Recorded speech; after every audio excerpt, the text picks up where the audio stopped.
Ser obeso não é uma escolha, mas ser idiota e preconceituoso, sim, isso é uma escolha, tá bom? Pessoal, venho aqui fazer uma análise mais científica sobre a obesidade, já que infelizmente um vídeo de um treinador viralizou e esse vídeo é um verdadeiro show de horrores baseados em gordofobia e distorções científicas. Como profissional da saúde, me sinto na obrigação de vir aqui explicar melhor a questão da obesidade, até porque o meu vídeo inicial sobre isso foi derrubado, tá bom? Quero deixar claro, inicialmente, a questão da responsabilidade social com a informação, que é algo que me preocupa muito, principalmente numa época que as pessoas andam levando muito a sério a questão do intestino, seu segundo cérebro, a ponto de pensarem com o intestino e saírem por aí falando merda atrás de merda. Outra coisa que me preocupa atualmente é a questão dessas pessoas que falam muita merda porque pensam com o intestino em vez de pensar com o cérebro, terem milhares de seguidores. Isso comprova que quem fala patolo sempre encontra grande público, como já dizia Arthur Schopenhauer, e que vai de encontro com o que a gente já sabe, né? Boa parte da população possui apenas 2 neurônios funcionais, sendo que provavelmente um tem função inibitória. E isso explica por que essas pessoas que disseminam tanta merda e pseudociência acabam tendo tantos seguidores. Vamos partir para a visão científica propriamente dita, tá bom? Pessoal, obesidade é uma doença espectral. Ela pode ter diversas etiologias que culminam com um fenótipo comum, uma apresentação comum. Mas nem por isso essa apresentação é fruto do mesmo problema, tá bom? A gente tem que destacar ainda que ela é multifatorial na imensa maioria dos casos. Ou seja, você vai ter fatores genéticos, fisiológicos, questões medicamentosas, exposição ambiental, questões psicológicas e comportamentais, além de fatores socioeconômicos e outros fatores ainda envolvidos no problema. E a grande dificuldade de tratar a obesidade é porque esses fatores podem ter maior ou menor peso dependendo de cada paciente. E isso torna um desafio o tratamento da obesidade. Lembrando ainda que nós temos muito enraizados na gente a visão da obesidade como a doença dos excessos, né? Afinal de contas, você está vendo excesso de gordura e excesso de consumo calórico. E isso distorce a sua visão e leva você a crer que obesidade é uma doença de excessos. Mas eu te convido a uma nova visão. É bem provável que a obesidade esteja mais relacionada a faltas, tá bom? E aí a gente pode falar desde as faltas bioquímicas, como falta do controle, da regulamentação do controle inibitório da fome, uma falta, tá bom? Como a falta de medidas de saúde pública adequada para controle e tratamento dessa doença. Então eu te convido a essa nova visão. Provavelmente a obesidade está mais relacionada às faltas do que aos excessos, tá bom? Dito isso, uma coisa que eu tenho que deixar bem claro é que o treinador em questão falou que apenas 3% dos casos de obesidade tem fundo genético. E ele comete um grave erro do ponto de vista genético científico aqui. De fato, a causa monogenética que explica a obesidade está relacionada a apenas 3% dos casos, se não me engano, em relação a problemas do gene MC4R, se não me engano, tá bom? E isso explicaria 3% dos casos genéticos, puramente genéticos de obesidade. Entretanto, não significa que não há fatores genéticos nos outros 97% dos casos, tá bom?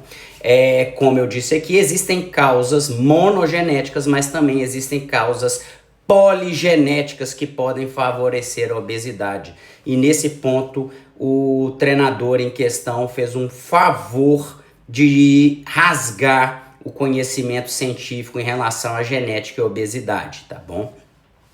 Sobre a questão dele resumir tudo à vontade, primeiro a gente tem que analisar o viés dessa pessoa. Ele é esse treinador, ele tem uma formação em coaching, PNL, e a gente sabe que a PNL é uma pseudociência. Você pode procurar em qualquer lugar que fale de psicologia baseada em evidência, que você vai ver que PNL é uma pseudociência, principalmente destinada ao setor produtivo empresarial, que vingou nos Estados Unidos há uns anos atrás e foi expandida para outras áreas. E como uma pseudociência da produção, ela tende a focar extremamente na produtividade e no grau de comprometimento do indivíduo, resumindo tudo à vontade individual, o que é um erro. Nem tudo depende de vontade individual. Aliás, essa questão de reprograme seu cérebro como eles vendem é um verdadeiro show de horrores, né? Como eu disse, parece que ficou normal as pessoas utilizarem o intestino para pensar, já que banalizou a ideia que o intestino é o segundo cérebro. E eu acho que essa visão que ele tem em relação à vontade provavelmente vem muito dessa visão da PNL. Mas vou dar um exemplo aqui que prova o contrário disso. Uma pessoa que tem problema no controle inibitório da fome, não é questão de vontade que vai fazer ela melhorar. Isso é um problema ali presente, neurocientífico, não é questão de vontade. Mas eu vou fazer uma questão melhor. A obesidade está muito relacionada a questões socioeconômicas. Inclusive, há uma forte associação entre pobreza e obesidade, tá bom? Não só no Brasil, em vários países do mundo. E isso tem uma explicação muito simples, a questão do acesso à educação, que pode limitar o conhecimento da pessoa e levar a fazer piores escolhas, tá bom? Ou seja, não seria uma escolha consciente propriamente dita, então a gente não pode falar de vontade. Então a obesidade não é uma escolha, porque essa escolha já foi limitada inicialmente quando a pessoa não teve acesso à educação, e isso nem sempre é vontade dela, mas ainda por questões de insegurança alimentar. A gente sabe que os alimentos ultraprocessados são muito mais baratos e de fácil acesso do que alimentos saudáveis, e existe um lobby forte da indústria alimentícia para manter esse padrão.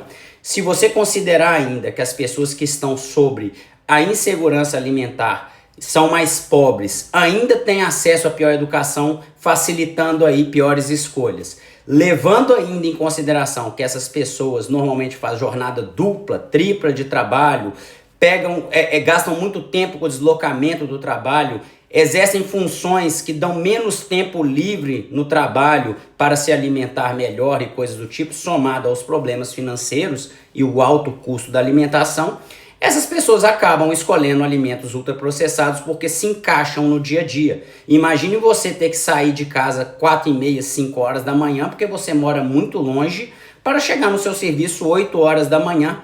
E aí você vai chegar na sua casa saindo do serviço 6 horas da tarde, vai chegar lá próximo de 10 horas da noite e ainda tem que fazer essas tarefas de casa. Fica difícil comer saudável desse jeito. Não há tempo para isso e principalmente não há dinheiro para isso. E isso não me parece uma questão de escolha, principalmente de escolha consciente, tá bom? Então falar que a obesidade é só questão de vontade e de escolha é ignorar os fatores sociais e até mesmo os fatores genéticos, os fatores de exposição ambiental que muitas vezes as pessoas não escolhem e coisas do tipo que mostram um desconhecimento científico muito grande e perigoso, tá bom? Pessoal, a gente tem que tomar cuidado com esse discurso da vontade de só 3% da obesidade ser genética, porque isso favorece a visão gordofóbica, favorece o preconceito contra as pessoas que sofrem com esse problema, tá bom?